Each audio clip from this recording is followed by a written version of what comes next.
Por fim, chegamos ao último astro visível a olho nu, Saturno, o guardião das fronteiras, senhor do tempo, aquele que detém uma sabedoria inexorável e que impunha uma foice que tudo corta, que tudo acaba.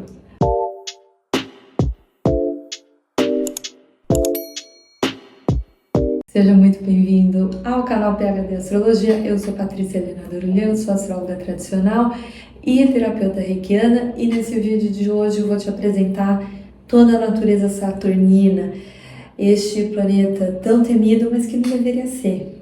Melhor ficar amiga dele, viu?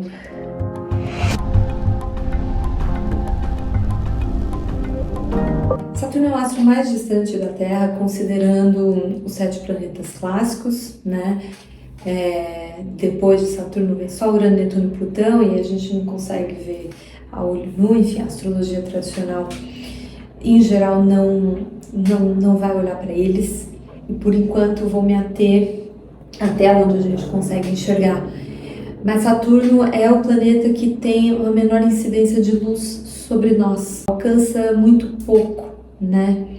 E isso já tem uma imagem muito forte, né, de pouca luz, de uma coisa mais soturna. E aí é a primeira imagem construída nestes significados do planeta para a astrologia. Ele tem um mistério, uma aura mais densa, de algo que fica ali no escuro e que, se a gente chegar muito pertinho, ele dá um susto, sabe? Ele assombra.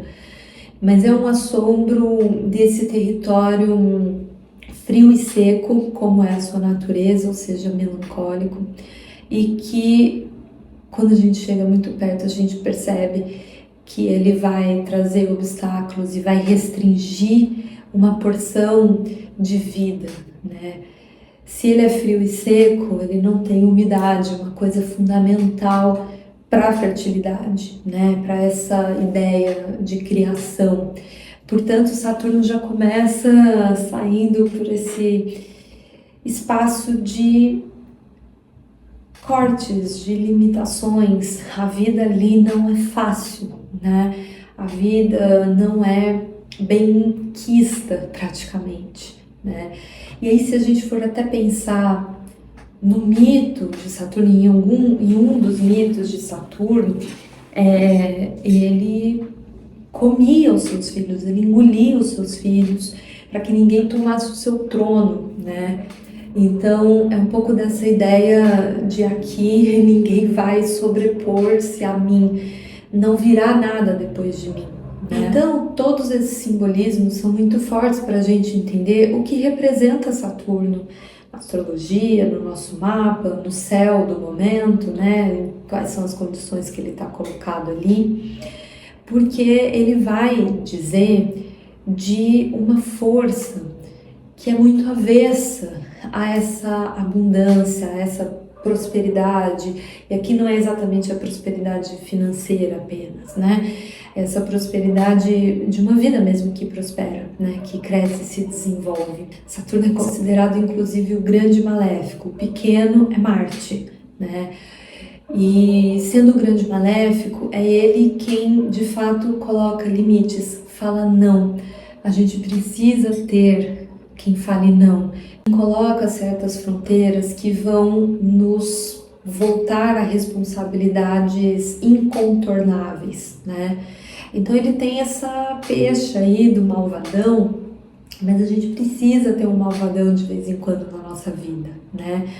De ser um representante ali da maturidade, da força estrutural, e que vai exigir sacrifícios, que vai exigir compromisso, que vai exigir tempo. Justamente por ele estar nessa esfera mais alta, né, da ordem caldaica, o último ali da ordem caldaica, que ele está associado a um poder inexorável, como eu disse no início do vídeo, esse poder inexorável, limitador, retardador, que impede o crescimento da vida com a sua foice. E a sua foice é qual? A do tempo, né? Saturno é o grande senhor do tempo. Se a gente quer entendê-lo melhor, a gente tem que entender o tempo, né? Fazer um acordo com o tempo, tal qual Caetano Veloso. Porque senão a coisa fica muito pesada. Senão esse Saturno tem um peso desproporcional àquilo que ele precisa construir e estabilizar. Porque sim, ele também é um planeta que fala sobre grandes edificações, sobre grandes realizações. Mas são as realizações que vêm com esse desenvolvimento através dos ciclos, através dos tempos, que é paciente, que é sábio, mas uma sabedoria desapressada. E por isso mesmo é que a Saturnália, aquela festa tão importante da antiguidade, é uma festa da colheita, né? Porque Saturno, ele colhe o que ele planta, ele colhe aquilo que ele cultivou com o tempo. E para ele cultivar e colher o que ele precisa, ele vai ter que se haver com todos esses atributos que às vezes é visto como atributos ruins, mas são indispensáveis para que a gente tenha alguma boa colheita, né?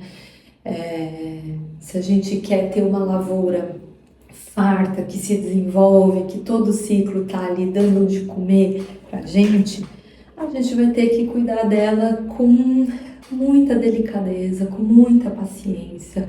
Vai ter que fazer um cuidado com o solo, com as sementes, muito profundo e delicado mesmo, nesse sentido de entender quais são as necessidades daquele produto,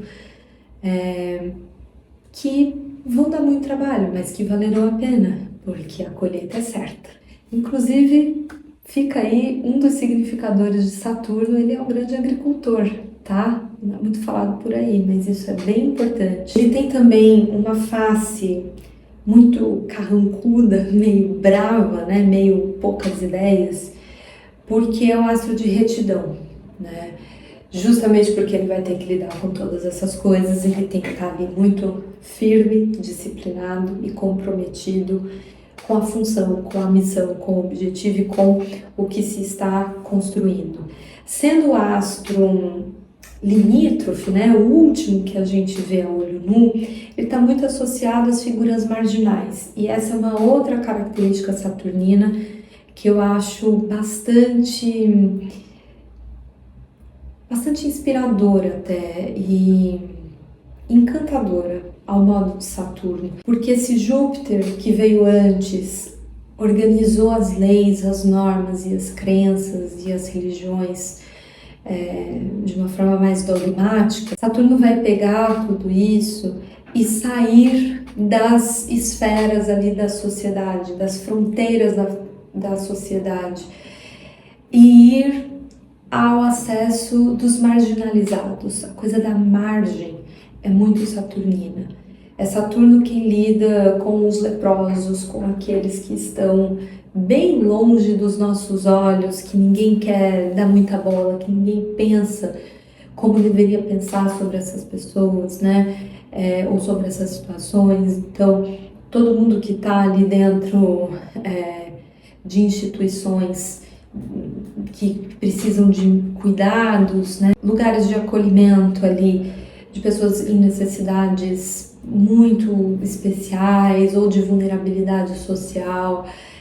Saturno vai ao acesso daqueles que não têm acesso à justiça jupiteriana, né? Enfim, a gente poderia fazer um montão de associações aqui, mas o fato é que ele rompe com essas fronteiras, ele vai até quem necessita das coisas de Júpiter, né? Que nem sempre chegam, que ficam muito ali nos palácios e nos templos. É até curioso de pensar que depois das leis é preciso ter algum subversivo, né? Para fazer com que elas valham de fato. E é Saturno quem faz isso. Ditas todas essas coisas, Saturno, como disse, impunha a foice do tempo, a foice do limite, a foice da restrição e a foice dos fins. Ele quem coloca um fim nos ciclos que precisam ser encerrados. E por isso ele está associado às perdas, às faltas, ao luto e a todo rito de passagem. Isso pode ser entendido como esse rito da morte mesmo, mas também a todo o rito que a gente está vivendo internamente ali, de deixar alguma coisa que estava muito estruturada, muito firme na nossa perspectiva íntima, na nossa vida, né? Dar queda e ir em busca de novos limites, né? De outras fronteiras, para novas reconstruções. E tudo isso passa por um tempo ritualístico muito profundo, às vezes muito difícil, muito denso, muito penoso. Saturno não tem nenhuma sensação fácil de administrar e de digerir. Saturno é o governador dos nossos medos, das nossas ansiedades, da desconfiança, da conspiração. Saturno é muito conspirador e por isso a autossabotagem aqui pode aparecer. E se a gente for ler o mundo por essa lente saturnina, são as conspirações mesmo que existem por aí, né? Ele é um astro naturalmente melancólico, porque é frio e seco, então a melancolia está ali muito associada à bilis negra, né? Uma densidade moral muito sensível e que de vez em quando a gente precisa estar bem atenta ao peso que esse Saturno anda colocando na cabeça, porque ele pesa na cabeça, pesa nas costas, e aí a gente tem que fazer um acordo com ele. Saturno é um regente de Capricórnio e de Aquário, ele tem domínio total sobre estes signos. O primeiro é de terra, o segundo é de ar, e aí são signos onde ele atua justamente nessa relação com a margem, né, das sociedades, da vida, enfim, e constrói novas possibilidades e que traz ao desterro o que precisa ser caído, né? Em Aquário, especialmente, essa ideia conspiratória é mais presente do que em Capricórnio, que por sua vez é onde ele tem uma faceta mais dura, mais enrijecida, mais restritiva e colocada em testes ali. Em qualquer signo onde ele estiver, Saturno vai tratar da maturidade também, de como a gente amadurece. E daí também que vem o grande temor de algumas pessoas com o retorno de Saturno, né? Acho que esse é um bom tema para um vídeo, né? Vou fazer. Mas de antemão eu já adianto, não precisa ter medo. É só se abrir ao amadurecimento que você vai sobreviver. Por sua vez, ele se exila em Câncer e em Leão, onde ele fica bastante desconfortável, né? Primeiro porque ele assume os tronos dos luminares, e se ele tá lá no canto dele, sem luz, distante à beça, né? Colocando os limites, botando as fronteiras, falando não é para chegar até aqui, nestes signos ele fica muito exposto, né? E ele se exalta na Libra, ou seja, a balança aqui o exalta, e tem uma queda no signo de Áries, onde ele fica absolutamente destemperado. É uma posição bastante delicada para esse astro. Inclusive, um outro parênteses aqui, Saturno em Áries, teremos essa posição no céu aí bem em breve.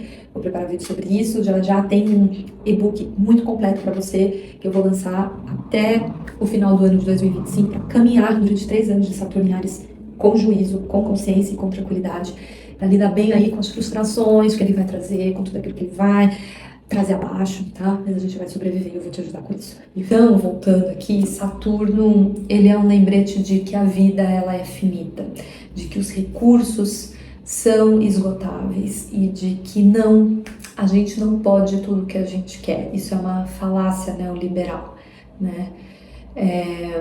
E por isso mesmo a gente tem que entender todos estes conceitos da finitude, do limite, do que é possível e do que não é possível, e de como a gente reage diante das impossibilidades para construir bases sólidas, para amadurecer genuinamente e carregar junto desse amadurecimento tudo aquilo que Júpiter uma hora elaborou em sabedoria, né?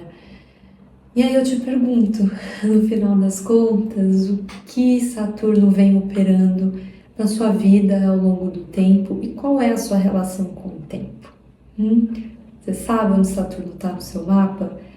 Essa posição pode te ajudar a fazer esses acordos aí que podem facilitar um pouquinho da sua vida. Muito obrigada pela sua escuta até aqui. Eu espero que você tenha gostado dessa série dos astros, dos 7 planetas clássicos da astrologia e as suas naturezas. Espero que tenha esclarecido dúvidas, te ensinado alguma coisinha nova. Se sim, por favor, comente o que você mais gostou de saber, de conhecer, de descobrir e o que mais você quer entender melhor sobre os conceitos astrológicos. Compartilhe estes vídeos com pessoas que gostam de astrologia também, distribua às margens e além os vídeos todos. Esse é o grande objetivo que eu tenho com esse canal, levar conhecimento astrológico de qualidade para todo mundo. Se inscreva no canal se não for inscrito ainda, é um canal que está aí na labuta de crescer, desenvolver, é novo, estamos aí na praça faz poucas semanas. E ative o sininho para receber as notificações dos vídeos que saem toda segunda, todo sábado e de vez em quando esses especiais aqui. Então, para não perder nenhum, ativa aí para receber o aviso, tá bom? Muito obrigada, um beijo e a gente se vê por aí. Tchau, tchau.